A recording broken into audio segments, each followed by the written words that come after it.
मेरी डॉटर काफ़ी टाइम से मुझे बोबा ड्रिंक बनाने के लिए फ़ोर्स कर रही थी और ऑनेस्टली मुझे नहीं लगा था कि ये घर पे इतना अच्छा बन सकता है। तो आज फाइनली हम ट्राई कर रहे हैं 7 different cafe style bubble tea flavours.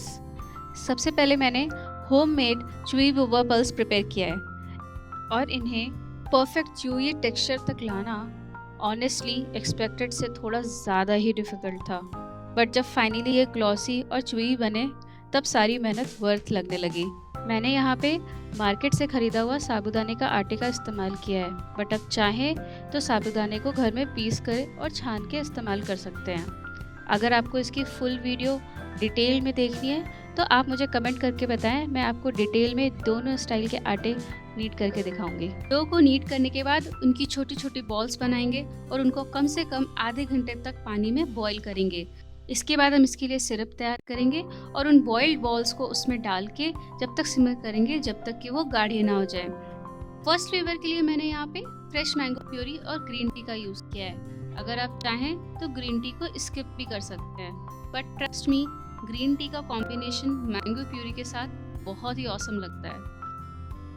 Mango puree के लिए मैंने यहाँ पे एक मैंगो लिया है और उसको छोटे छोटे टुकड़ों में कट कर लिया है। कट करने के बाद हम एक पैन में उन टुकड़ों को डालेंगे और उसमें जितना हमारा मैंगो मीठा है उसकी मिठास के हिसाब से चीनी मिलाएंगे और उसको ब्लेंड कर लेंगे। अगर आप उसे मिक्सी में मिक्स करेंगे तो थोड़ा सा कलर जाने का चांस रहता है, इसलिए मैंने उसको ब्लेंड किया है। साथ में थोड़ा सा नींबू का रस मिलाने से उसका कलर एकदम इंटैक्ट रहता है। और ऑनेस्टली इसका कलर ऑलरेडी इतना रिफ्रेशिंग लग रहा था कि मैं क्या ही बताऊं, स्पेशली जब मैंने फाइनल बोबा ऐड किया। बट नेक्स्ट वाला ड्रिंक देख के तो मूड ही चेंज हो गया था। स्ट्रॉबेरी वाला लिटरली कैफ़े से निकला हुआ लग रहा था। इसमें मैंने किसी भी टी का इस्तेमाल नहीं किया है ताकि इसको बच्चे भी इंजॉय कर सकें। स्ट्रॉबेरी प्यूरी बनाने के लिए हम पहले स्ट्रॉबेरीज को छोटे छोटे टुकड़ों में कट कर लेंगे। उनको कट करने के बाद हम एक पैन लेंगे और उस पैन में थोड़ा सा पानी डालेंगे ताकि वो नीचे लगे नहीं। इसके बाद स्ट्रॉबेरी कितनी खट्टी है उसके हिसाब से इसमें आप चीनी डालें और प्यूरी को ब्लेंड कर लें। इसका क्रीमी पिंक कलर देख के ही इतना प्रिटी फील आ रहा था एंड ऑनेस्टली मुझे लगा था इससे प्रिटियर कोई और फ्लेवर नहीं होगा।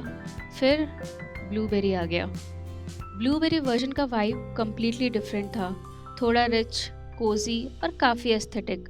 ये मेरे हस्बैंड और मेरी बेटी का फेवरेट निकला, स्पेशली इसका फाइनल कलर बहुत ब्यूटीफुल लग रहा था। यहाँ पे भी मैंने ब्लूबेरी की प्यूरी बनाई है। उसके लिए पहले हम ब्लूबेरीज को लेंगे और उसको एक पैन में डालेंगे। पैन में डालने के बाद हम उसमें मेपल सिरप या आजकल पैनकेक का सिरप्स भी आते हैं, उसको यूज़ कर सकते हैं। ट्रस्ट मी, शुगर की जगह सिरप का इस्तेमाल करने से इसका फ्लेवर बहुत ही ज़्यादा एनहांस हो जाता है। इसके बाद हम इसको थोड़ी देर सिमर करेंगे और ब्लेंडर से ब्लेंड कर लेंगे। ब्लेंड करने के बाद हम इसे छन्नी से छान लेंगे ताकि इसके टुकड़े हमारे मुंह में ना आए। बट नेक्स्ट ड्रिंक ऑलमोस्ट एक डेजर्ट जैसा निकला जो कि बच्चों का फेवरेट होता है एंड वो है चॉकलेट। चॉकलेट ड्रिंक वाला जेन्युइनली एक डेजर्ट जैसा लग रहा था और इसका चॉकलेट स्वर्ल देखते ही कोजी वाइब्स आ रही थी। इस टी को बनाने के लिए मैंने यहाँ पे डार्क चॉकलेट का इस्तेमाल किया है। सबसे पहले हम चॉकलेट को लेके छोटे छोटे टुकड़ों में कट कर लेंगे। इसके बाद हम एक पैन में पानी चढ़ाएंगे। जब पानी हमारा बॉइलिंग पॉइंट पे आ जाए तब हम उसके ऊपर एक दूसरे पैन को रखेंगे और उसमें हम अपनी कट की हुई चॉकलेट को डालेंगे। जब हमारी चॉकलेट मेल्ट होने लग जाए उसके बाद हम इसमें थोड़ा सा बटर ऐड करेंगे ताकि उसमें वो एक शाइनी इफेक्ट दे सके। अगर आप इसका फ्लेवर और भी इन्हांस करना चाहते हैं तो आप इसमें चाहें तो थोड़ा सा कंडेंस्ड मिल्क और या तो वेनिला आइसक्रीम भी डाल सकते हैं। ट्रस्ट मी, ये बच्चों की फेवरेट हो जाएगी। ऑनेस्टली इस पॉइंट तक किचन ऑलरेडी कैफ़े जैसा लगने लग गया था, बट कॉफ़ी वाला और भी डेंजरस निकला।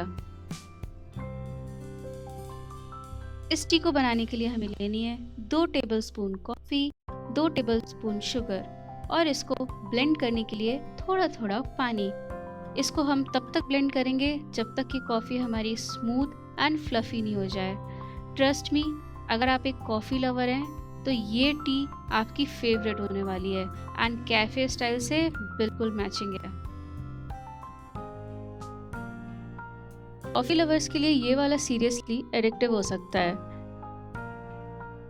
अगर आप यहाँ तक आ चुके हैं तो प्लीज़ हमारे चैनल को सब्सक्राइब करें। वीडियो पसंद आई हो तो प्लीज़ लाइक करें और कमेंट करके बताएं कि आपको कौन से फ्लेवर की बोबा टी पसंद है। इसका क्रीमी कॉफ़ी स्विल ऑनेस्टली बहुत सेटिस्फाइंग लग रहा था। इसका ऑथेंटिक कॉफ़ी टेस्ट और बोबा के मिक्सचर की वजह से मुझे लगा था ये मेरा फेवरेट होगा, बट नेक्स्ट फ्लेवर सरप्राइजिंगली बहुत रिफ्रेशिंग निकला। ऑरेंज और ब्लैक टी का कॉम्बिनेशन एक्सपेक्टेड से काफ़ी ज़्यादा रिफ्रेशिंग था और इसका वाइब्रेंट कलर भी बहुत फ्रेश लग रहा था। ट्रस्ट मी, मैंने अपने ऑफिस कलीग्स को भी ये टेस्ट कराया और उन्होंने कहा प्लीज़ सुदिशा एक बार और बना के लेके आ। इस टी को भी बनाने के लिए मैंने पहले ब्लैक टी और ऑरेंज प्यूरी का इस्तेमाल किया है।